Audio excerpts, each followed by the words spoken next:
Greetings everyone. A warm welcome to all. So, in the participant list, I can see a lot of new, fresh names and some of the older ones who had joined us yesterday as well for the international launch. That's good to see. Um, I am Dr. Pragya Chaube, the India coordinator for the UNESCO Chair in Community-Based Research and Social Responsibility in Higher Education. And I am very delighted to be your host today. And I'm very happy to welcome you all to the Asia Regional Book Launch of Bridging Knowledge Cultures, Rebalancing Power in the Co-Construction of Knowledge. And before we begin the event, I have a few housekeeping rules for all of you. So firstly, for the panelists, please keep yourselves muted if you are not speaking. And secondly, a reminder to all that this event is being recorded and it will be shared on the UNESCO Chair's YouTube channel. I hope we have your permission to do so.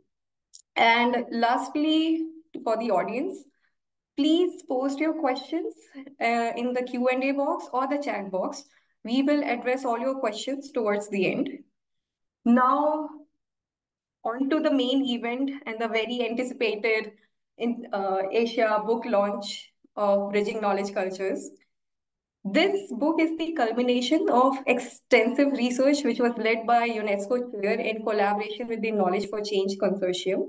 And the editors of the books are Dr. Walter Lepore, alongside UNESCO co-chairs, Dr. Rajesh Tandon and Professor Bud Hall. The chapters of the book are contributed by our K4C Knowledge for Change Consortium partners. This book is freely available online, and throughout the event, we will share the link in the chat box. So it's available in open access. So please feel free to go there and download it and please enjoy reading the book.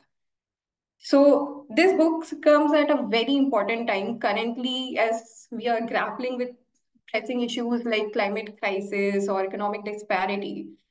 These books give us perspectives which are very relevant to us. It has profound insights and analysis through, thought-provoking case studies, which highlights the challenges and opportunities of co-constructing knowledge across diverse cultural contexts, emphasizing inclusivity and mutual learning. So I think there are a lot of lessons for us today, like how we can bridge the different knowledge cultures within academia and local communities and take it forward to address the challenges of today's world. And today we are joined by our esteemed editors, authors, contributors, and partners who have shaped the narrative of these pages, and also gracing us with their presence are our distinguished guests who would provide their expert comments and reflections towards the end of the session. So without taking a lot of your time, I would like to invite editor of the book and the India Legs co-chair, the UNESCO chair, Dr. Rajesh Tandon, for the opening remarks and to provide an overview of the book. Um, well, I can go on and on about Dr. Rajesh Tandon and his accomplishments, and the list is too long for me to, put everything in a very small amount of time, but I will give you a very brief overview. He is the UNESCO co-chair, and also serves as the founder president of Participatory Research in Asia, which is a renowned global center for participatory research and training. And apart from that, he also is a chairperson at the Forum for Indian Development Corporation and leads the committee responsible for appraising the UGC scheme under Unnat Bharat Abhiyan. He is a member of the expert group tasked with developing the educational framework for global citizenship in higher education institutions as appointed by the University Grants Commission. And with this very small overview, I think I would hand over the floor to you, Dr. Tandon. Please. Thank you. Thank you, Pragya. Namaskar. Welcome to all of you. What a wonderful pleasure to invite you to this. Let me start with my short PPT to introduce you the book. Those of you who are familiar with the work in this domain would remember that my co-chair, Dr. Bud Hall, in 1975, wrote an article which first time explained participatory research. And I was doing field work for my PhD in southern India, southern Rajasthan in India, and came across this notion as I was confronting the reality of semi-literate farmers being exceptionally knowledgeable, and me with all the pedigrees of formal education not being able to live in the community. Please move the slide. So the experience of participatory research led us to set up PRIA 42 years ago. And as a result, we began to do this work. Dr. Bud Hall and I began to work as UNESCO co-chairs in 2012. Even at that time, we decided to look at the domain called co-construction of knowledge. Next slide, please. And in that domain of co-construction of knowledge, we realized that a number of people were using this vocabulary of co-construction, but they've all meant different things. We launched a study on community university research partnerships, and my colleagues may link it up in the chat box for you to read if you've not seen it. All our publications are open access, free.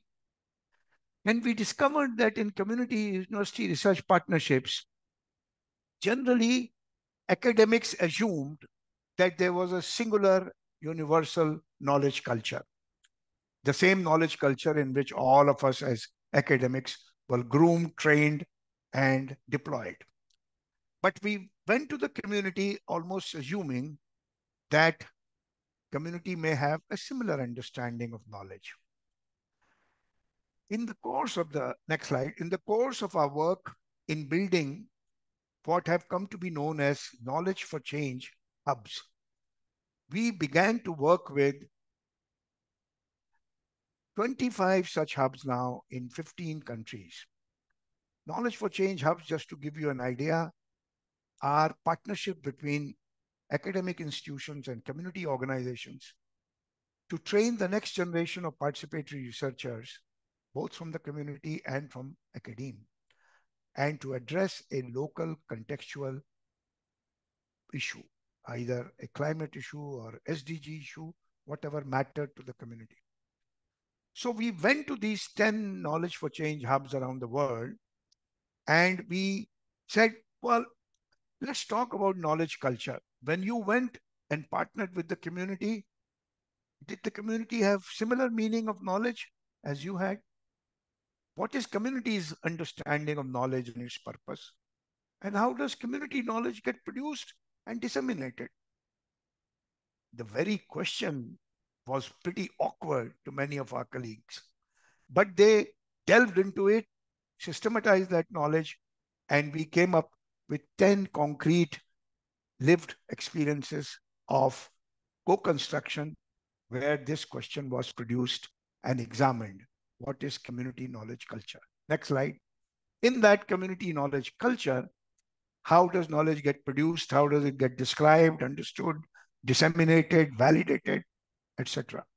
So we have in this book 10 such case studies: Arusha, Tanzania; Maasai water practices; Durban, South Africa; early childhood development; Gulu, Uganda; indigenous herbal knowledge; Ibage, Colombia; community aqueduct; Jaipur, India; waste management; Kuala Lumpur, Malaysia; indigenous Orang Asli community; South Africa, rural health and education; Raipur, India, rural maternal health; Surabaya, India, Indonesia; Kenjaran fishing community; and Victoria, Canada, learning indigenous knowledge.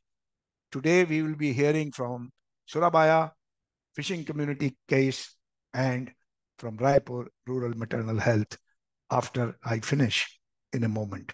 Next slide, please. So what did we find? We found some very interesting differences between what we are trained in and assume as academic knowledge culture and what community describes as its own knowledge, knowledge system, knowledge culture. While for academia, as we all know, we are in the realm of knowledge, we are professionals as knowledge producers and disseminators. But for the community, knowledge is linked to the main business of life. For them, therefore, knowledge is pragmatic and normative, normative to improve their lives. For academia, much of it is conceptual and theoretical, even when it is based on empirical realities. Of course, academics produce knowledge based on standardized methods, but for community, knowledge is curated through lived experience of daily practice. Knowledge is refined and improved like that. In academia, as we all know, validation is based on competition with professional peers. We write papers, we make presentation, we are questioned, critiqued, etc. But for community knowledge, validation is based on consensus and cooperation, because that knowledge which makes them work together, makes them work forward. As a result, community knowledge has embedded emotional and spiritual dimensions. It's sort of an imperative for the embedded nature of community knowledge. But in academia, we are taught to distance ourselves from the realities we are examining and to pretend objectivity as well as we can pretend. Much of the academic knowledge and the crisis of climate that we witness around the world today is based on an instrumental rationality of knowledge in the science that we adopted 500 years ago.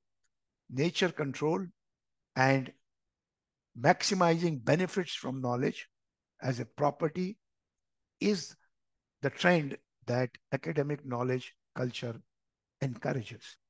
For community knowledge culture, living with nature and surrounding ecology, with land and water and trees and animals, is the part of their emotional connectivity for knowledge culture. So we find some important, significant ways in which academic knowledge is different from community knowledge. Aspects of the culture, many different. Next slide, please. So towards the end of examining these 10 case studies, we came up with some thoughts and ideas about how we can do the art of bridging.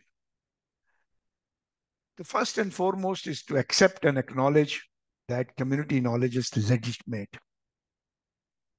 Secondly, that essential cement for building partnerships, equitable research partnerships, are the relationships of trust. In order for community knowledge to be even understood, academic researchers need the capacity to listen, the power of the story. Community knowledge is not written in books. It is practiced in rituals and cultures and languages of each community. We found that the role of boundary spanners and interlocutors, linking academic researchers to community practitioners, was very critical in almost all the cases. And perhaps this is something which has not been adequately conceptualized and theorized in community university research partnerships. And finally, that the academic researchers find themselves in a very hierarchical and top-down structures of decision-making in research institutes. And unless that is modified, horizontal, equitable partnerships which value and accept community knowledge are hard to come by. Let me just say a couple of words before I end. In the last slide, I link this discourse of community knowledge to the wider discourse that has been triggered through the UNESCO recommendation on open science. Can you move this slide, please? UNESCO recommendations on open science in November 2021 ask for openness to multiple forms and ways of knowing. Multiplicity of knowledges was a very important part of the UNESCO recommendation, and it has been put in your chat box. Take a look if you have not. Increasingly, many governments around the world, many researchers, International Science Council are beginning to talk about looking at contextual, culturally important community knowledge as possible solutions to climate crisis. The community university research partnerships do support systematization of community indigenous knowledge, but there are serious questions about ethical choices that are made. And in many cases, community ownership of that knowledge and its resultant results and benefits remain controlled by academic researchers quite unevenly in the balance of power. So sustaining co-construction beyond a fly-by-night sort of an effort entails rebalancing relations of power, an area which we hope to examine as we move forward. But we believe that time has come to more systematically analyze and understand community knowledge cultures in order to build sustainable research partnerships. Thank you very much for your time and attention. Thank you, Pragya. Thank you. Thank you so much, Dr. Tandon, for a very detailed and very interesting overview of the chapter and of the overall book. I think it must have caused a lot of curiosity among the participants. So let's move on to the next segment of the event, where we would invite our chapter contributors. So presenting first is the case study from UINSA K4C Hub in Surabaya, Indonesia, on what academia can learn from the Kenjeran community of Indonesia. It would be presented by Dr. Nabila Nedi. She is a lecturer at Faculty of Sharia Law at UINSA, and her focus and expertise is on family law, Islamic law, gender and children protection, and university community engagement. In addition to being the coordinator for UINSA K4C Hub, she is currently mandated as the Director of International Office of UINSA. Dr. Nabila, may I request you to please take the floor? Thank you very much, Dr. Pragya, for the kind and motivating introduction. Hello, everyone. Good day. I don't know whether it is morning or afternoon or evening in your home. So allow me to just say good day. And Dr. Rajesh, thank you very much for a wonderful presentation, a very enlightening and liberating as always.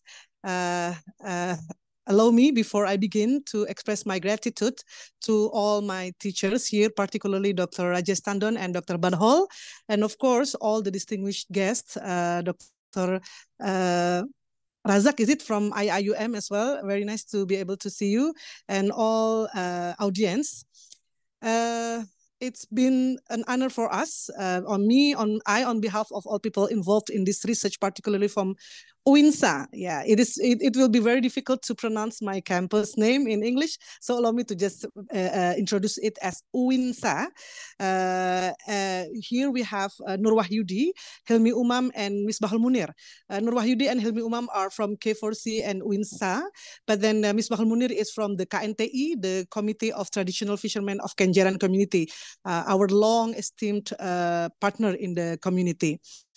In regards to this book, the wonderful production that we will not be able to produce without the support and help from our teachers and all people involved, we are honored to be able to be given chapter 4, what academia can learn from the Kenjeran community in Indonesia. Just wait a second. I tend to speak a lot, so allow me to just set the timer, Dr. Pragya. Sorry, just wait a second.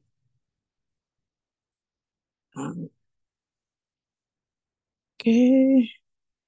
10 minutes, is it right? Okay.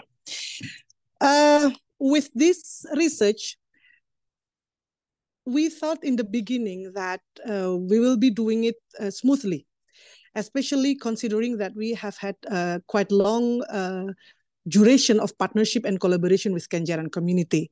But then, as the title of our presentation or our PPT implies, there are indeed many questions arise from the research. Well, if I may say, rather than the answers. Well, there are indeed answers, as just highlighted by Dr. Badhol. But then, are we really there yet? Contemplating knowledge democracy from the partnership between UINSA and Kenjeran Fisher community. Okay, next slide, please. Yeah. Several questions and enlightening points that have been delivered by Dr. Rajesh, thank you very much, are indeed also found in our research. So previously, allow me to just share some highlighted background context. Previously, we have had partnership and collaborative works with Kenjeran community, because in the past, in addition to being working together with them in several non-formal projects, we also had 6 years project called SILE LLD, Local Leadership Development, and we have been together working with them intensively, doing ABCD approach, CBPR approach, and so forth. And the project, even though ended formally, we tried to also maintain the relationship by also conducting several works together with students, usually and mostly with the major of marine science in forms of service learning and so forth. But then when we firstly begin this research, we know that understanding a key concept or key words can be challenging, but it turns out to be very challenging, and that actually indicates that there is still a confusion, and it by itself shows the gap between academics and community in terms of research, in terms of knowledge production, and so forth. Questions like, what do you mean by knowledge culture? What do you want to ask us? What are the research questions? What data or which persons do you want to ask or to be involved in this research? Or even if after we try to share, we try to conduct or promote a discussion that these actually very, how do you say in English? Forgive my language, but a very back to the root research where we try to dig deep and back to the the core or the most important principle and value within the partnership, and that is the balancing of the power or the power balance between two parties. It still proposes some confusion. Question then is followed by a question like, what program are we going to conduct together? Which approach, ABCD or CBR? But those are questions that turning out to be the proofs for the existing resilient gap of power between, or power in partnership between academics and community. Next slide, please. Thank you. And with the Kenjeran community, okay. Yeah, as I mentioned before, there have been several works a long time, but then it still shows several confusion, especially in terms of knowledge production, knowledge translation, and knowledge validation. Next slide, please. Okay. Yeah. And here in this research, as also highlighted in the chapter, we try to learn about the potentials as well as the challenges from the partnership to be able to promote a more equal partnership aimed at promoting the what we learned from Dr. Rajesh and Dr. Badhol. The term is very powerful: knowledge democracy, where both the academics and community, here in this case is fisherman community or nelayan of Kenjeran community in Surabaya, actually shared authority to produce, to translate, to transmit, and to validate knowledge in its own way. And we need to respect each other in order to be able to promote the so-called knowledge democracy. Next slide, please. As mentioned by Pak Rajesh Tandon, well, just go to the next slide. Thank you. I have explained about this. So actually in the past, when we try to, when we collaborate with the communities, including Kenjeran, we try to promote a more equal partnership, not top-down approach, but a more well-balanced, using the approaches called ABCD, Asset-Based Community-Driven Development, CBR, or now we, as mandated by Pak Badhol and Pak Rajesh, we prefer to call it CBPR, Community-Based Participatory Research, but still then it needs or it calls more and more enhancement. What we learn from knowledge culture of the community, especially in case study of Kenyan community, is that first of all, I'm sorry that I haven't included that first concept in this slide. When we are trying to find answer, what we actually mean and refer to by, what we actually mean and understand when we refer to the term knowledge, or in Indonesian language, it's called pengetahuan. Then the answer is just like what I just mentioned. They say some things like, allow me to quote this, things that we need to know in order to survive and improve the qualities of life. That is knowledge to the fisherman community, to Pak Munir, to Pak Shukron, and to other fisher community, including the women. Knowledge is something that is not, in Indonesian we call muluk-muluk, abstract. It's something that we know we can do, and we can believe in the benefit, we can get the benefit from the application.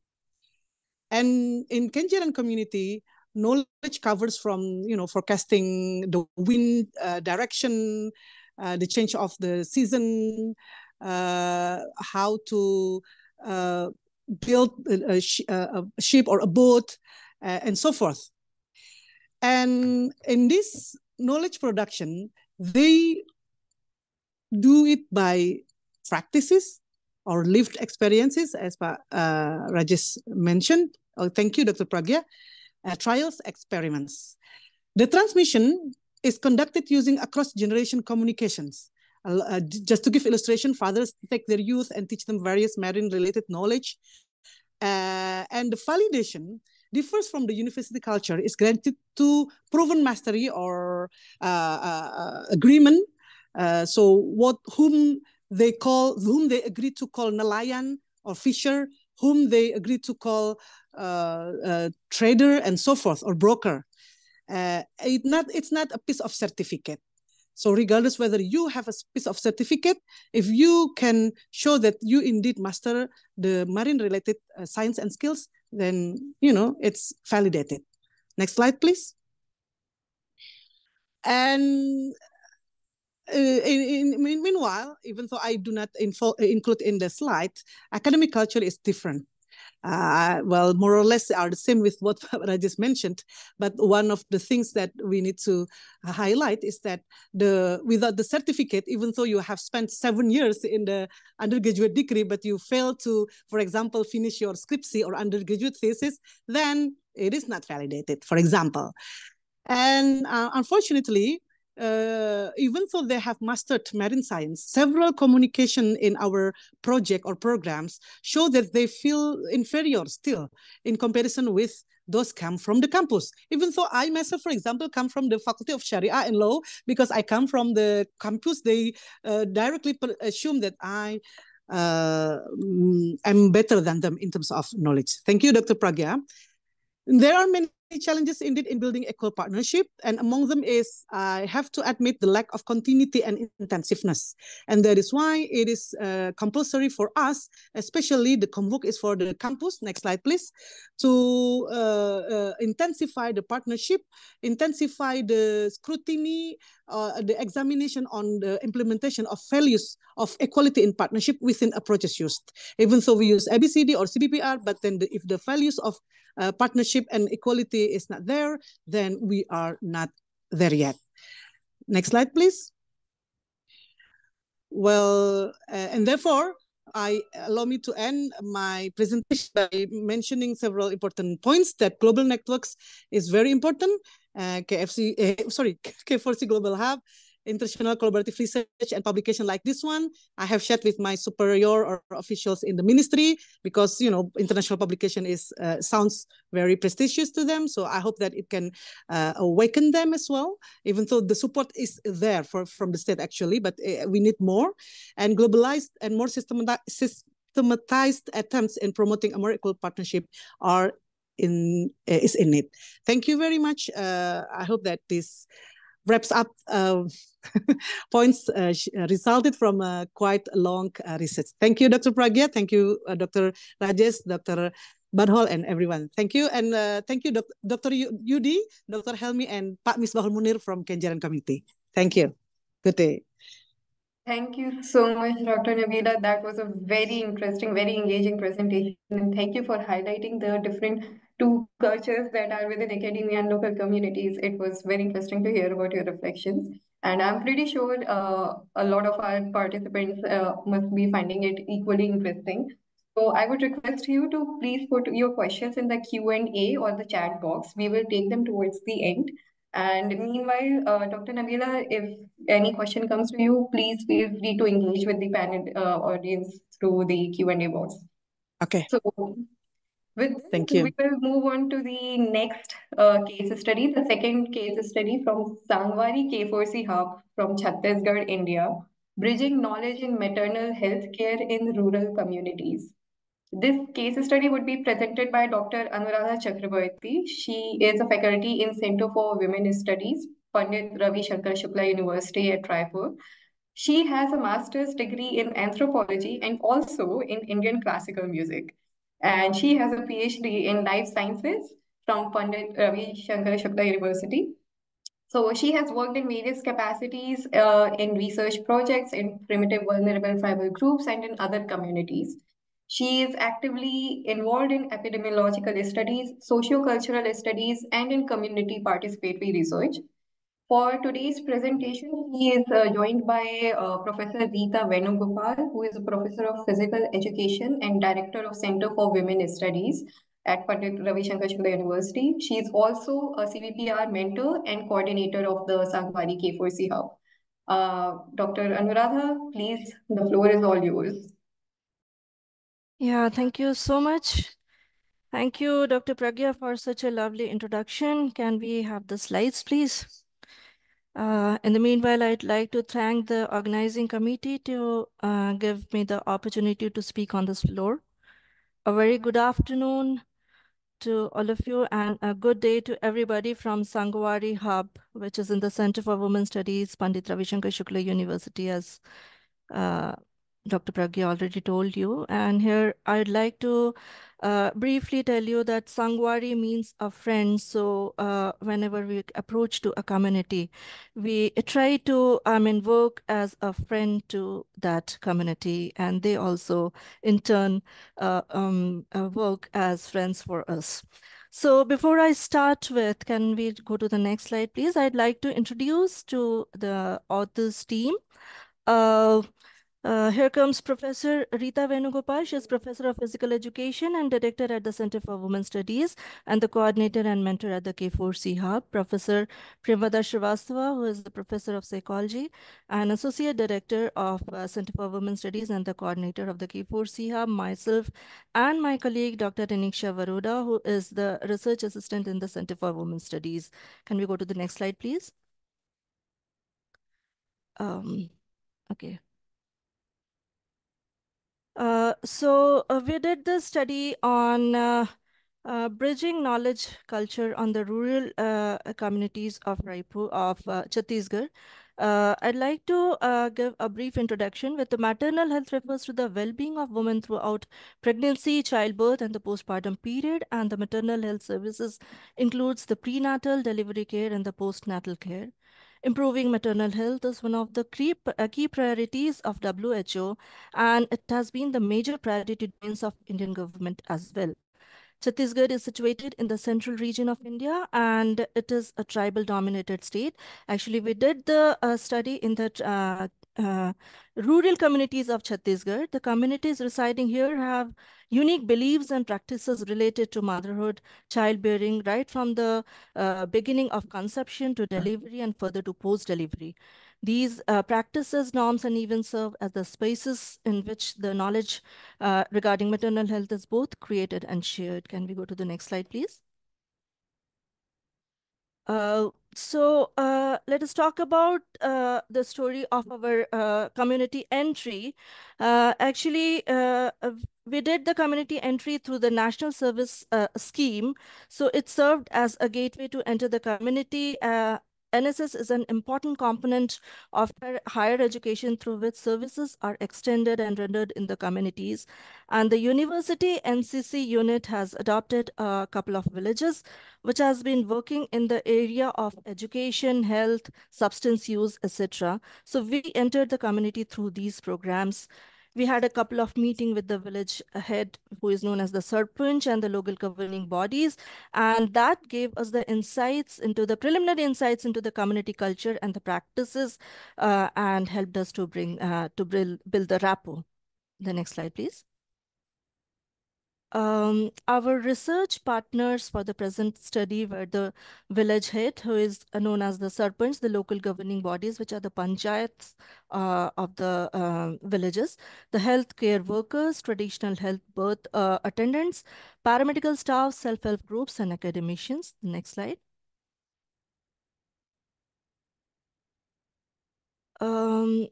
Here, the target group that we made our study for the maternal health were the women of reproductive age who were pregnant during the time of the study or who had recently delivered, their mother-in-laws and mothers of the pregnant women, husbands of the pregnant women, the community health providers, and the traditional birth attendants. Next slide. We adopted several community-based participatory research methodologies for collecting the relevant data for the present research. The art-based methods and the story narrations allowed the community speakers to speak comfortably to us. They were very comfortable with us, and also we were also very comfortable with them. And they shared a number of stories and their experiences, their beliefs regarding the maternal health to us.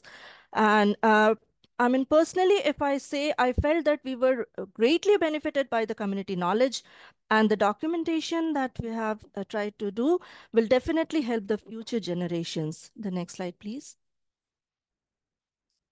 These are the couple of reflections that we noted down from the community study. I would like to take up a few. Can we go to the next slide, please?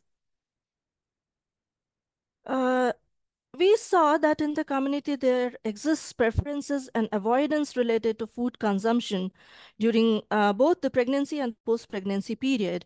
And these preferences and avoidance are very interesting. Actually, the pregnancy period is considered as a hot phase in one's life.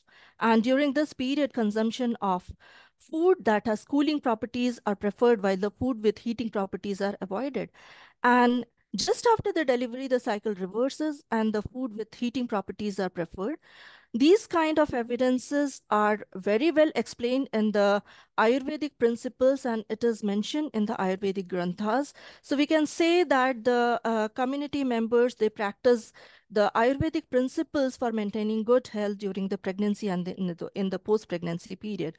However, some biomedical recommendations were conflicting with some of the recommended avoided foods, such as especially the wood apple and papaya. They don't consider eating these two fruits, which are highly nutritious, and they think that believe that abortions take place if they consume these two fruits during the pregnancy period. So we have listed a number of food items which they avoid and which they prefer, and the combinations of the cooking and the consumption procedure by which they are greatly benefited.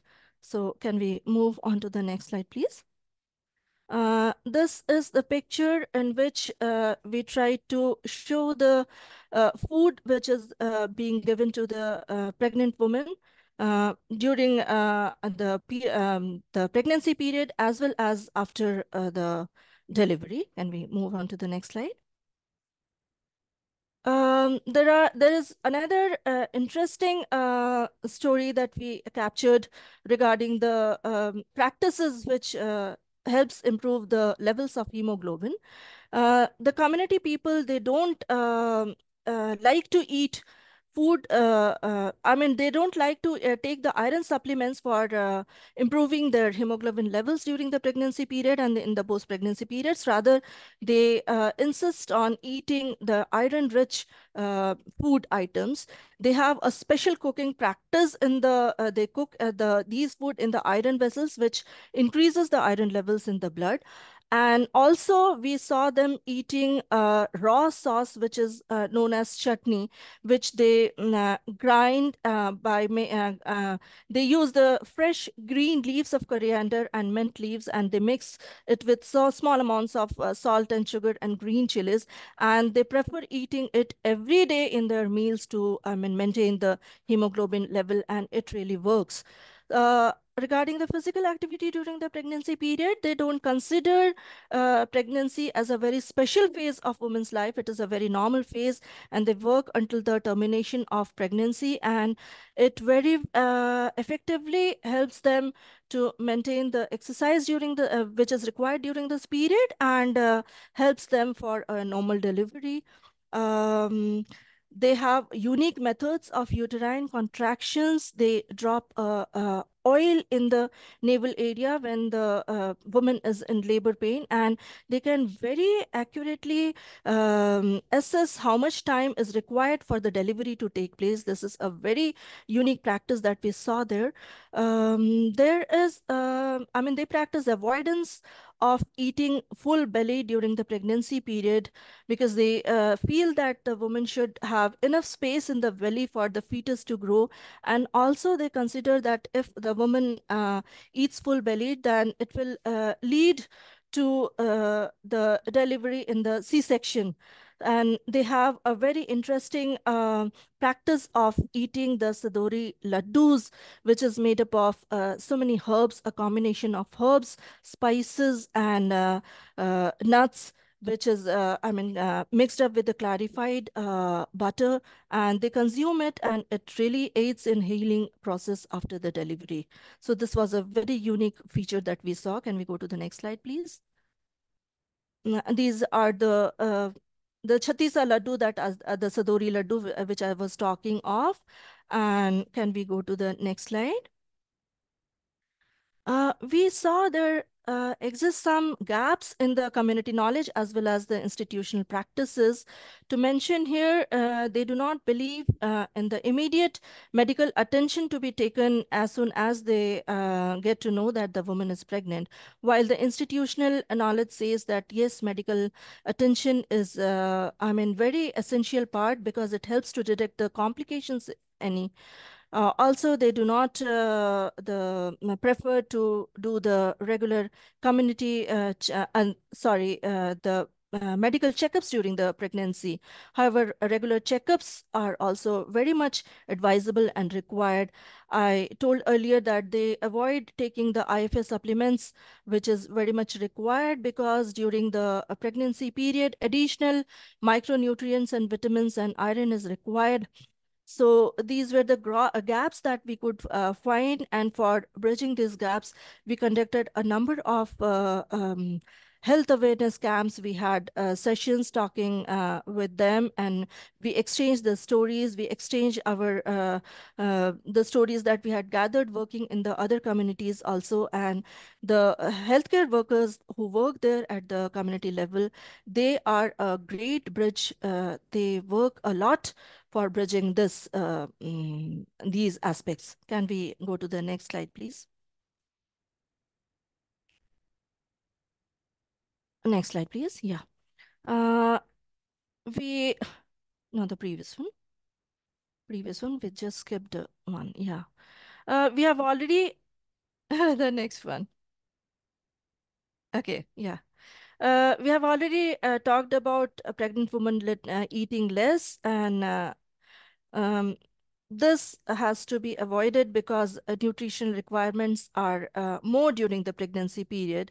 And the woman who works, pregnant woman works for until the termination of pregnancy. It really aids and helps her to maintain a good health and have a smooth labor, and having a head down position of the fetus. So this is also very helpful, and these knowledge was very, very helpful. So in earlier times also we could see that colostrum was not given to the newly born baby, but nowadays colostrum is given, and hats off to the community health workers that they go door to door and they tell them about all these important aspects that they should follow, and people are really there is a transition phase we could see there, and people are really following all these things along with their community practices. And to mention here that we also saw lots of ethnomedicinal practices also going on in the community since so many years, and they have their own they have their own methods of making the decoctions, and they take these decoctions for the ailments during the pregnancy and the post pregnancy periods, and it really helps them healing. Can we go to the next slide, please? It was a really unique experience for the Sangawari Hub research team to understand how to work with the rural communities. The hub was really prepared from the very beginning to give recognition to the community and to learn from the community as well. In building partnerships with the community members, we were able to use the community knowledge and the skills to strengthen our understanding of maternal health. The community health personals and the panchayat health members were really powerful sources of information, and they help us connect with the community and fostering the trust. The community members, in sharing their knowledge, have trusted us to pass on this information to the policymakers to advocate for the local practices to be accommodated for the maternal health schemes. So this was a very good experience from Sangawari Hub, and we would like to do this kind of work in the near future also. Can we go to the next slide, please?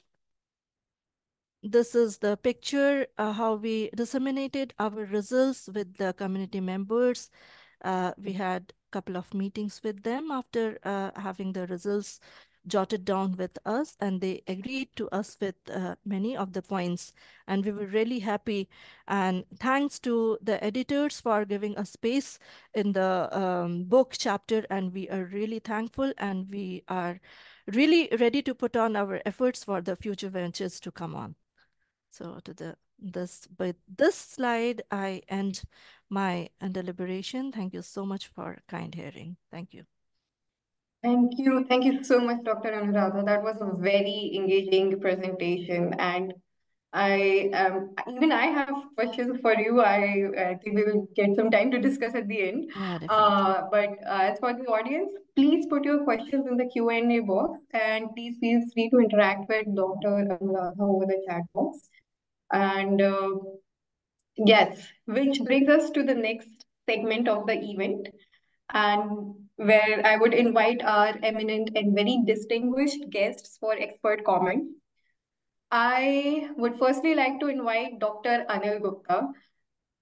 Introducing him is going to be slightly difficult for me because he also has very long list of accomplishments. Don't do that. Don't do that. Don't do that. That's not important. No, let me try. Let me try. Let me give it some So, Best said that I have been teaching at IIM Ahmedabad for 40 years and retired in 2017, helped set up 3 institutions primarily to address the contradiction that you've addressed in this book called as Srishti, Gyan, and National Innovation Foundation. I think that's enough introduction. To Anivini. I think it does not do enough justice to everything All that right, go ahead, done but don't but, spend too much time on that. Please go ahead. So, okay, as he has mentioned, he is visiting faculty at Indian Institute of Management, Ahmedabad, after teaching there for 4 decades, and also visiting faculty at Indian Institute of Technology, Bombay, founder of the Honeybee Network, National Innovation Foundation, Srishti, and Gujarat Grassroots Innovation Augmentation Network, and also CSIR Bhatnagar Fellow from 2018 till 2021.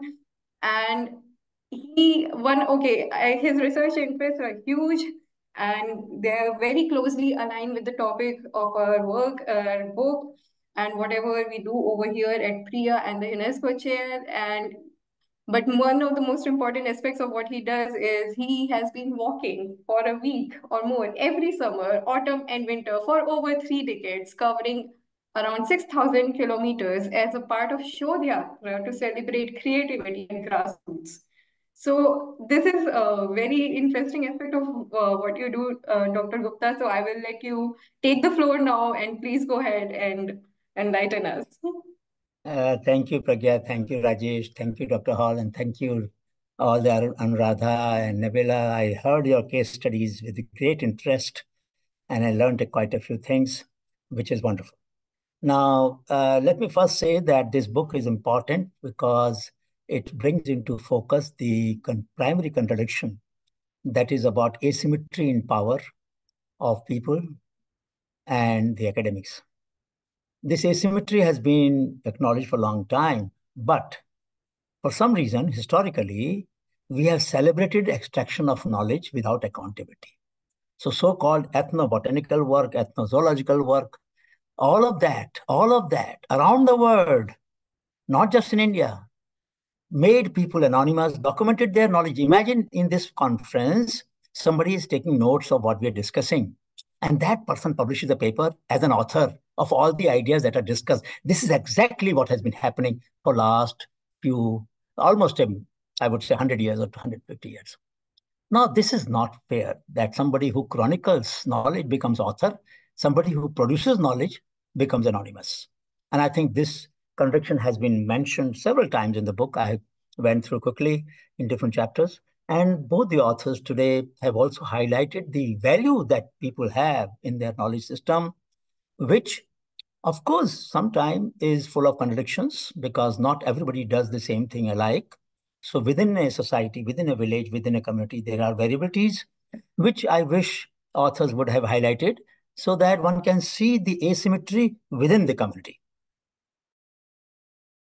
Focus in our work in Honeybee Network on grassroots innovations and outstanding traditional knowledge holder was that there are some people who know more than others, who experiment more than others, who validate their experiments by repeating this more than others, who have more data and therefore have more robust results.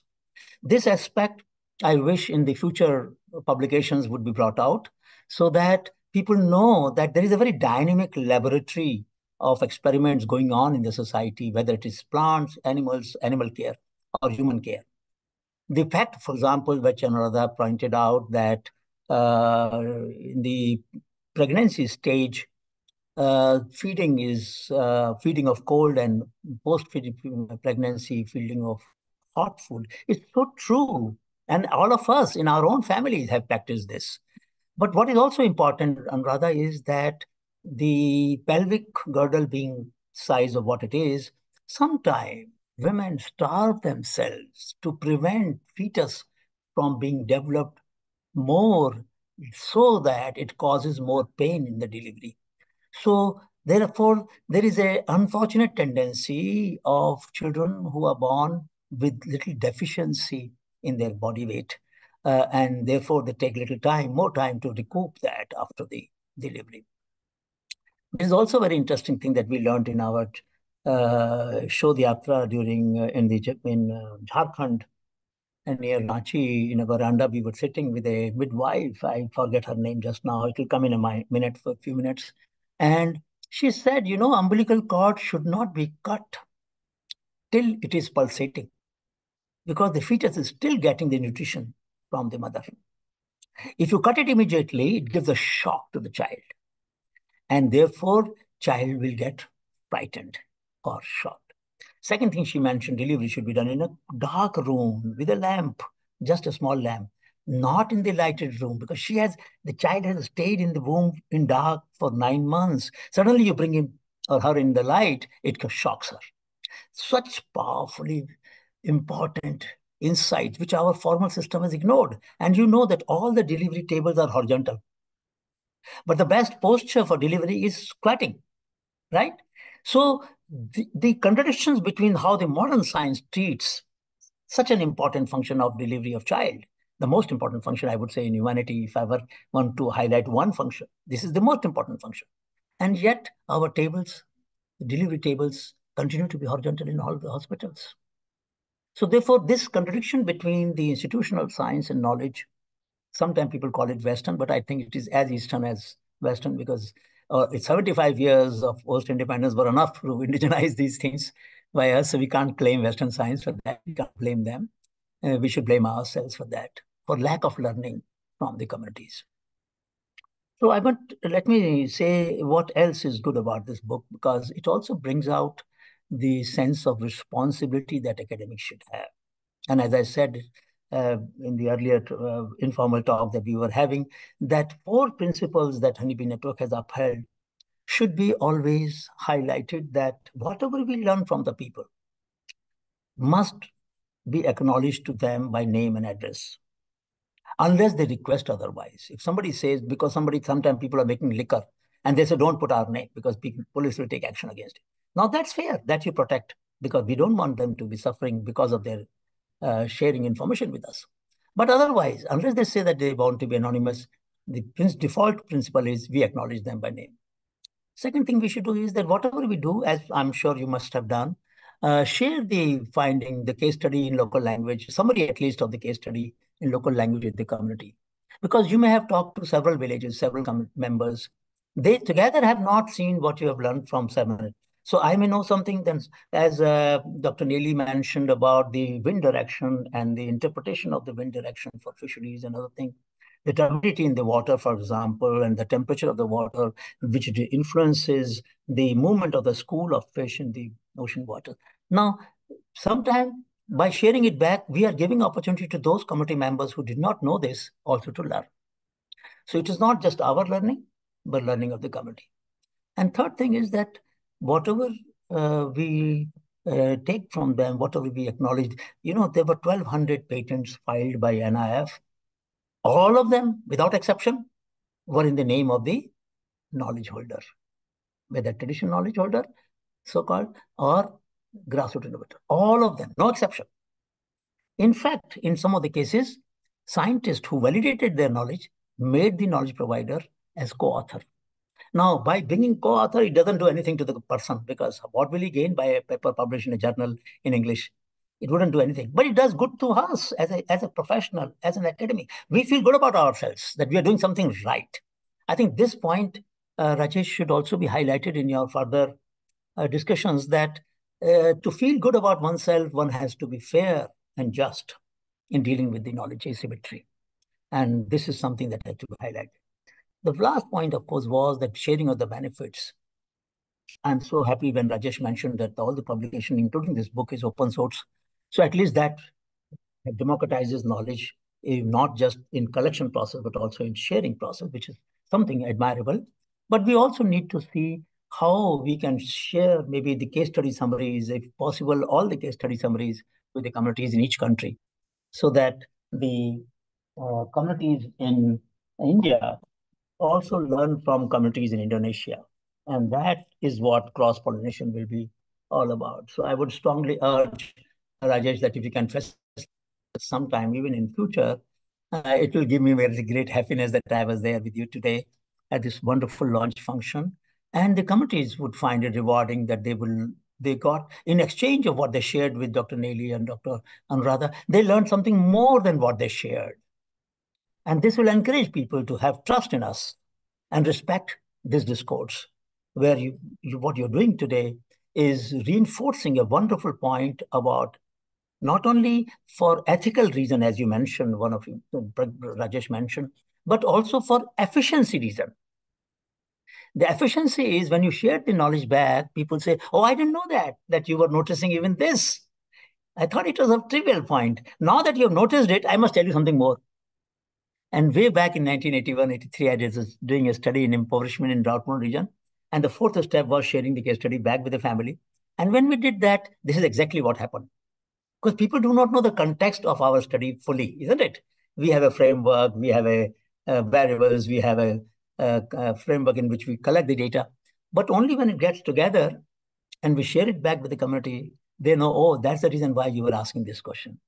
And now I didn't tell you something. Let me tell you this. This knowledge will not come back to us by any other method. So let me summarize by saying that I'm privileged to be here. First of all, I have been a great admirer of Rajesh's work ever since we met in Sri Lanka a long time ago. And I admire what Priya does, and I appreciate what all of you have done And all the editors and the co-authors of this paper must deserve full appreciation for triggering the debate once again on very fundamental contradiction between the power that we academics have and the power that community need to have. But we often impoverish them, we often exploit them, we often become extractive. And you have been fair in your process. So I think this is commendable. I only hope that this process will continue and you will share this with as many students as possible. You know, in the last point, I will mention that in a thesis, there is a statement that the guide has to sign all acknowledgements due have been made. And we know that all acknowledgements are often not made. Only the formal sector, personal communication with a fellow colleague may be acknowledged, but personal communication with the committee members are not acknowledged. Why these double standards of acknowledgement? So please take this debate forward. I wish you all the best. And I really think what you have done is a very admirable task and must be continued with more vigor and more energy and more enthusiasm. Thank you so much. Thank you so much, Dr. Gupta. That was a very powerful, very insightful comments and given us a lot of things, a lot of food for thought. And I mean, it's really a shame that we have to, we have like this time limit. Otherwise, it would have been really nice to hear you more. But this is also an opportunity for the audience to please have a conversation with Dr. Gupta, or anything you have to chat with him about, or any questions that you may have for him, you can put it in the Q&A box or in the chat box, and you can interact with him right now. And Dr. Gupta, we'd be very here to hear you more at some point soon. I And put my email and I will be you're right, Pragya, I will be very happy to engage with any one of you, student or faculty, because I think this book is in some sense reinforcing the foundation which becomes weak and eroded by our negligence time and again. So I think what you have done is very important. It needs to be said repeatedly and many times in many different forums. So what you are doing is useful. Thank you, Pragya. Thank you. Thank you. Thank you. Definitely, sir. Thank you. So now, since we are pressing on time, we will quickly move on to the second distinguished guest for today. And again, I am in presence of the giants, so it will be again, take some effort from my end to introduce the second guest, Professor Zul Razak. Prior to his current role as rector of the International Islamic University Malaysia, he was the vice chancellor of University Sains Malaysia from 2000 till 2011. From 2005, he also held the role of convener of the Regional Center for Expertise on Education for Sustainable Development based at USM, one of 7 pioneering centers worldwide. He is past president of the International Association of Universities from 2012 till 2016, UNESCO affiliated organization based in Paris. He is currently member of the UN Academic Network for Development Dialogue and the National Digital Economy and Fourth Industrial Revolution Council, the advisory board of the Right Livelihood College Steering Committee based at the University of Bonn, and the advisory board of the Institute of Sustainable Development Learning at Ljubljana University. He is a senior fellow of the Academy of Sciences Malaysia, the World Academy of Art and Science, and the World Academy of Islamic Management. In 2021, he invited to serve as an expert for the Futures of Higher Education project at UNESCO's Institute for Higher Education. I hope I have done justice, Professor Zul. Can you please take the floor now? Thank you very much. Thank you very much. I think it's difficult to talk after I've listened to everybody, and particularly after Dr. Gupta. There's very little left to be said. But let me first of all thank and acknowledge friends Bat Hall, Rajesh Tandon, and the rest of you for remembering me on this very auspicious occasion. I read the book, I've got it, and it is a very overwhelming book that I think we are very fortunate to not only launch it, but also be in the possession of it. What I will do, because in the interest of time, many have been said, but I want just to take 3 or 4 words that actually has been very, very instrumental to me in the kind of work that we do. And these are the words that actually comes out very prominently in the book. I think I like to acknowledge the definition of knowledge itself. Has been defined by certain people that knowledge is only a dominant knowledge that we talked about. Other kind of knowledges, plural in that sense, is not important. And I think this book has really framed it very well.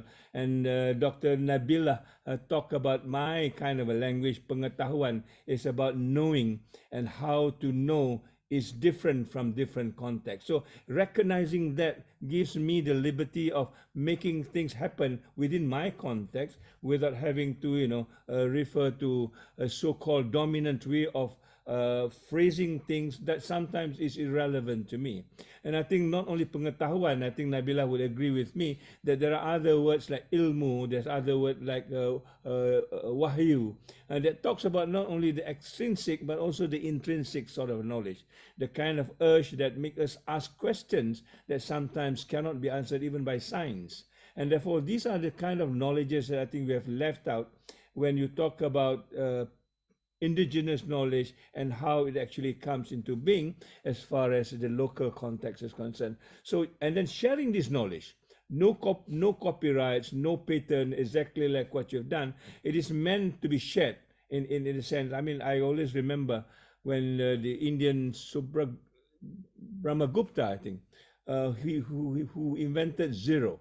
No patents to this, and everybody used it as though it's their own, But the moment you put it in a program language 01, then suddenly there is a price to it. You have to pay copyrights and so on and so forth. So the very indigenous ideas that everything is shared, I think is something which is noble as far as this is concerned. I would like to stress that in terms of sharing this knowledge in the context of the book. A second idea that I think we are also grappling with is the whole question of balance. You talk about rebalancing, but the whole notion of knowledge must be balanced is again something within my culture.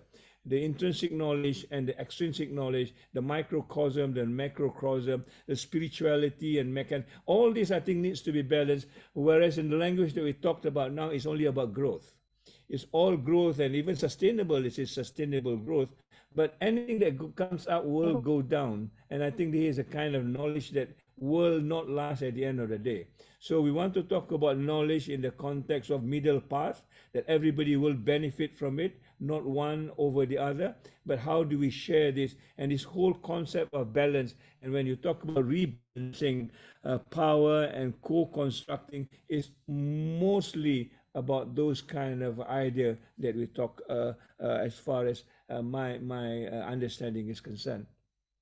And the last word, I think, which is also very powerful in the context of indigenous knowledge. Indigenous knowledge, often people say indigenous wisdom. In university, the word wisdom does not exist very much. We talk about knowledge all the time. But in the community, we talk about indigenous wisdom. And wisdom is another level up of knowledge. And how do you exert, the value of knowledge that makes you a better person in this particular context? Again, in my culture, and I'm sure Indonesian also, we have what we call peribahasa, a simpulan bahasa, which comes from just observation. And this observation gives you a whole lot of wisdom of how to manage things around you, because it is part of nature. The balance is maintained, the harmony is maintained, and therefore the knowledge in the context of wisdom becomes a very powerful sort of tool for us to move forward in trying to develop not only community, but also ourselves in the particular sense.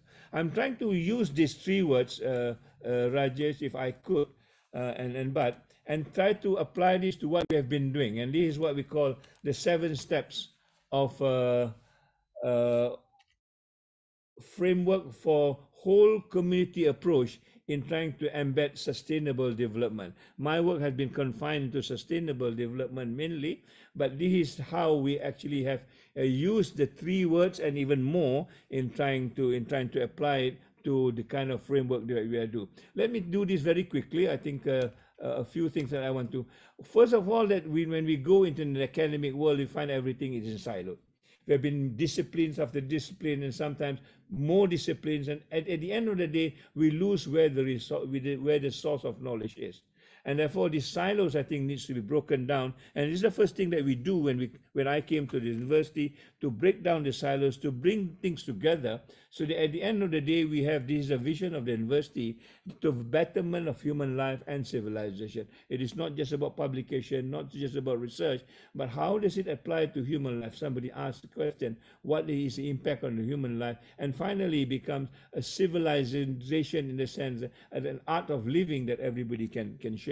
So the first thing that we do in this context of sharing that I talked about is how to break down these particular silos. And we did it in my context within the university first. We create a kind of a platform that everybody can share. So the department, the faculty, or even the divisions will have to come and merge into a kind of a platform. And we use conveniently, because of the Sustainable Development Goal has been accepted, we use that as a platform. So how many of us can work on a particular goal and come together and provide a better holistic sort of solution to this? And when this is done within the university, then we have the courage to ask the other question, where does the community comes in? And therefore, the platform now has been enlarged into this community thing, where we use the word the community engagement, not only with knowledge within the university as an academic knowledge, as you have mentioned, but how do you bring the knowledge outside the university, the co-creating, the co-construction that we talked about, bringing things that is not within the university and making it a whole thing. What is important in this from our experience is that we begin to experiment in something which is not common nowadays, in experiential learning. Not just textbooks learning. Most of us will read about poverty in a library, air conditioned as it is, and try to understand about poverty. But here is a case where they need to go to the community, experience what poverty is all about, and understand there are more than just 5 or 6 things that is mentioned in the textbooks, because the tacit knowledge in the community is very much more powerful and relevant to what the student is experiencing. So this is where values becomes important. We can't teach values, but more often than not, we learn values are caught in this particular context. So much so that the students came back and mentioned this to me. He says 3 weeks in the community sometimes is better than 3 years in the university. We learn without textbook. We have a different kind of a teachers, different kind of a knowledge level, and a different kind of an understanding that is very, very original in that particular sense. So the fifth step is therefore now how to, and this is where we come in, to systematize it. We make education now is end-to-end action. So we change the word edu-action rather than education as a kind of a program to reassert ourselves as a human being first, where the values comes in. And the word insan sejahtera is about the being human in our context. How do you be human first, connecting ourselves with the environment before we become engineers, doctors, whatever we want? And where are the values of empathy, sympathy, compassion that is part and parcel of being human? And that is, I think, exerted in during the experiential learning and coming on as part of the edu-action, as it were. And for that, I think we created a roadmap.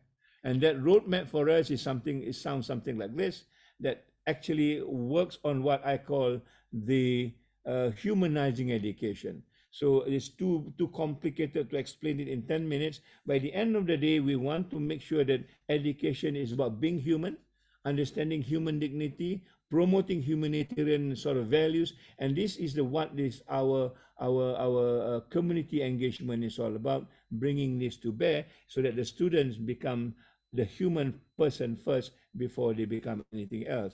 Out of that, I think we have constructed very quickly what we call the new learning space, or the new ecosystem that combines the university and the community together. And now we have created a word called the communityversity. In other words, the university is no longer what it is. Somebody asked a question, how do we dismantle the academic and industrial complex? We now have moved the industrial out and say the community is part of it. The industry is part of the community rather than it takes its own form the way it is now. And now we are trying to reconstruct again what university is all about within the context of a community, given all the ideas that this book has talked about. And hopefully, this is where we hope to transform education into the real meaning of it. So I've benefited a lot from this book. I don't know how else I can acknowledge it, but I want to thank everybody. And I would like also to go back to the year 2000. I think for the first time, I met this person called Dr. Bart Hall, who came to USM. I was there, and that changed my thinking of what community engagement is all about and how universities should be structured in making knowledge available to everybody the way it was described. So thank you very much, and I hope I've contributed a little as far as this book is concerned. Assalamu alaikum and a greeting of peace. Thank you so much, Professor Razak. That was a very interesting talk, and thank you for highlighting the social responsibility of higher education. So I am really pressed for time, so I will quickly move on to the last segment, which I would like to invite the second editor of the book, Professor Bud Hall, for his closing thoughts. Professor Bud Hall is Professor Emeritus with the School of Public Administration, University of Victoria, Canada, and co-chair of the Canada leg of UNESCO Chair in Community-Based Research and Social Responsibility in Higher Education. His research interests include community-based participatory research, social responsibility of higher education, knowledge democracy, social movement learning, and the UN Sustainable Development Goals. In 2019, Dr. Hall received the David H. Turpin Gold Medal for Career Achievement in Research. Well, with this, I would like to invite Professor Hall. Please, the floor is yours. Thank you very much, Pragya. What a lovely way to spend a few hours. I've been listening to each of you. It's wonderful, of course, whenever I have a chance to be with my very good friend Rajesh. We've been meeting together for, I think it's 47 years, and every time we have a chance to be together, it's great, and wonderful to hear the stories. Nabila, you did a wonderful job. I'm very fascinated by the presentation and the depth of your knowledge, and Anundra, and the work that you're doing at the Sangawari Hub is so inspiring. And what a nice opportunity. Anil is gone now, but Anil Gupta, his Honeybee network, I've used that example so many times in talks where I've used the principles that Anil has given us over the years. So it was wonderful. I've never been in a panel with him before, all these years, some 40 years of knowing about him. And of course, my very distinguished brother, Zul, our rector and famous guy and everything. I've learned so much. I think and the work, so what can I say? A couple of things strike me. One is why do we need to understand the diversity, the different ways in which knowledge is understood, constructed, validated, and used? And many of you have given a lot of good reasons. Another reason for it is if we can come to understand the diversity, the complexity, and the sophistication of other knowledge cultures, we can avoid the tendency or the temptation to use what we might call a Western knowledge framework and just incorporate other knowledge systems into it. In other words, there is a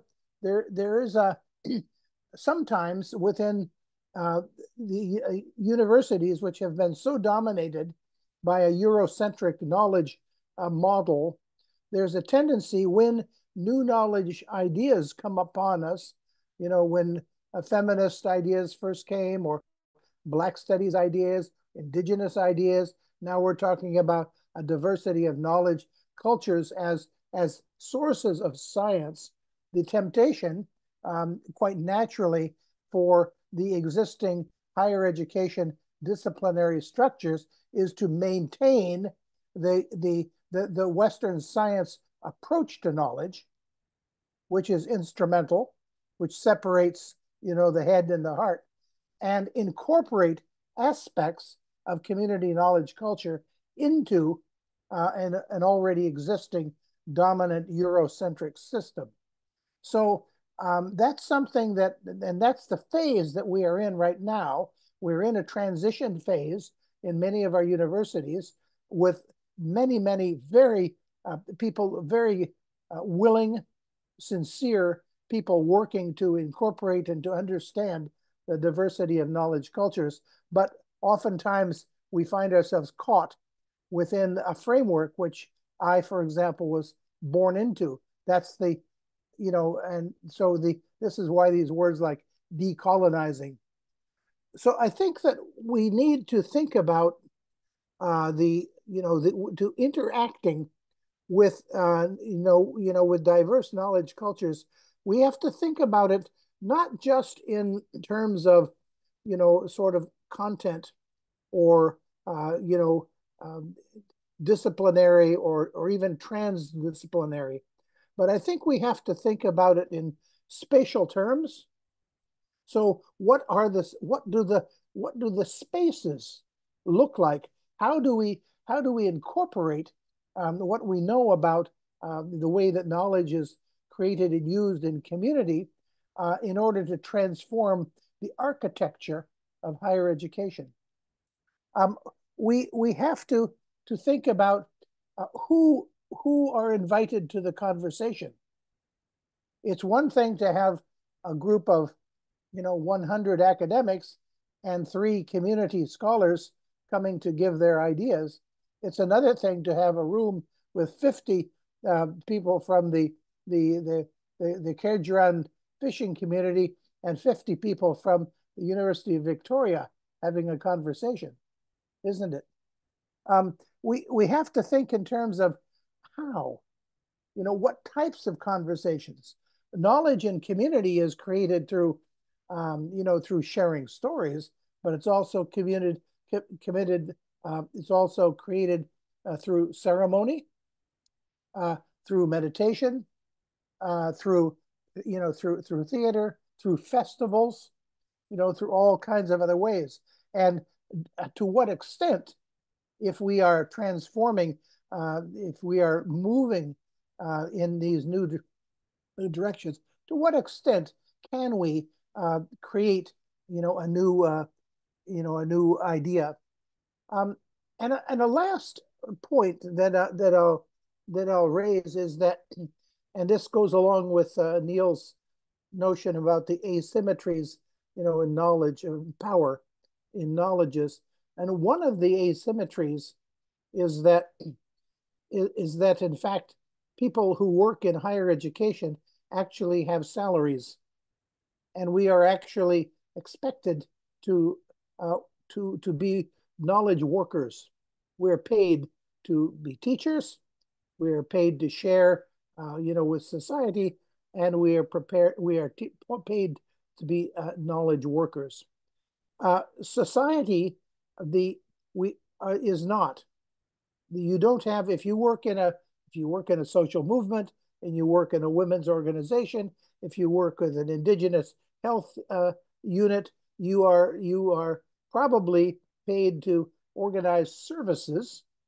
You're probably paid to help women in your organization have a better life.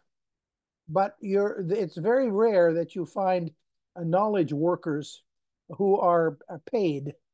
So what we have been over the last 20 years, all of us can see a big advance in terms of the numbers of academics who are working in respectful ways, in sensitive ways, who have learned to listen to community, but the community knowledge workers in civil society and in social movements and in traditional spaces in society have not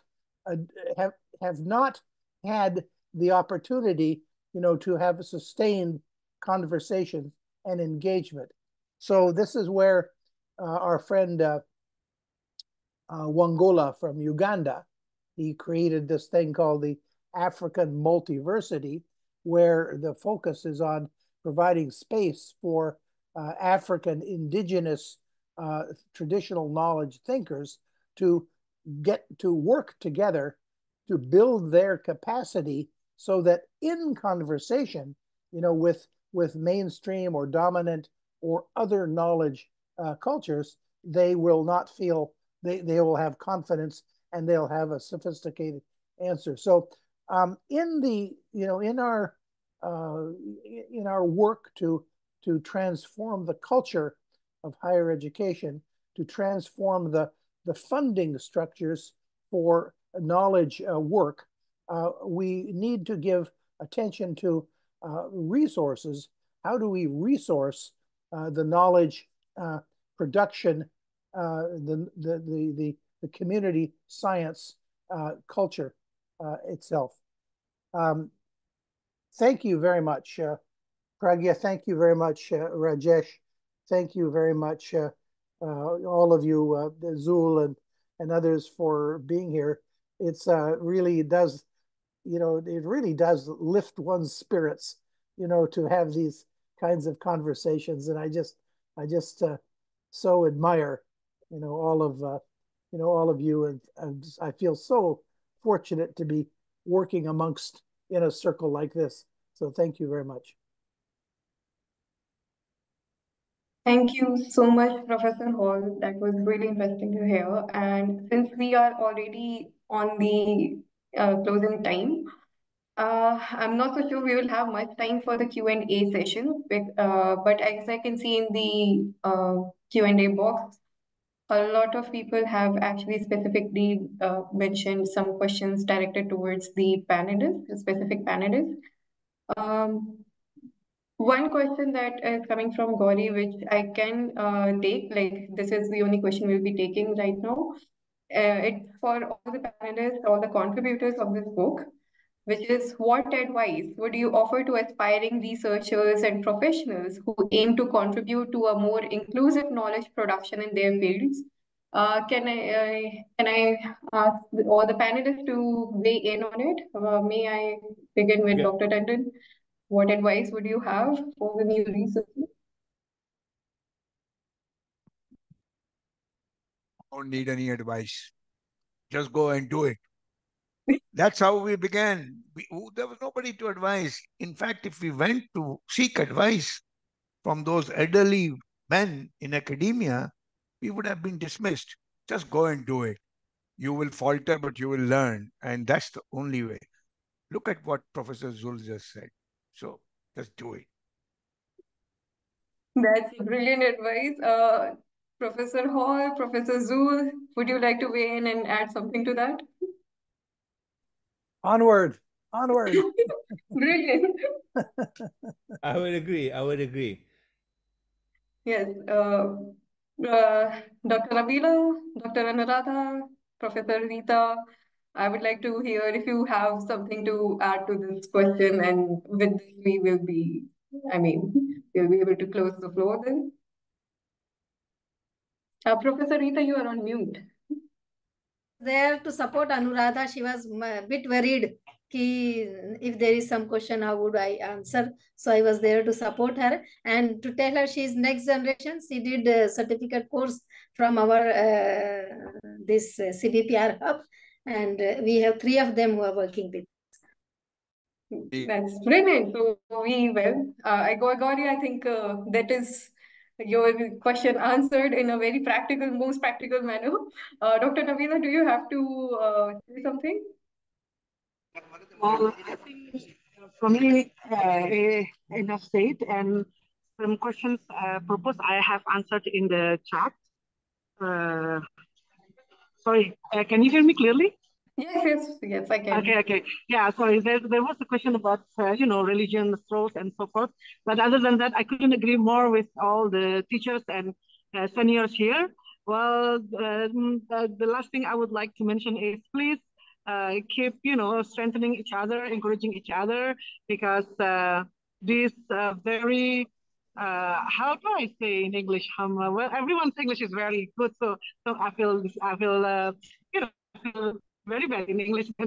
Well, but this very brave concept and ideal that is to balance, and in other way is to reverse the relationship and power balance between academics and community does need a very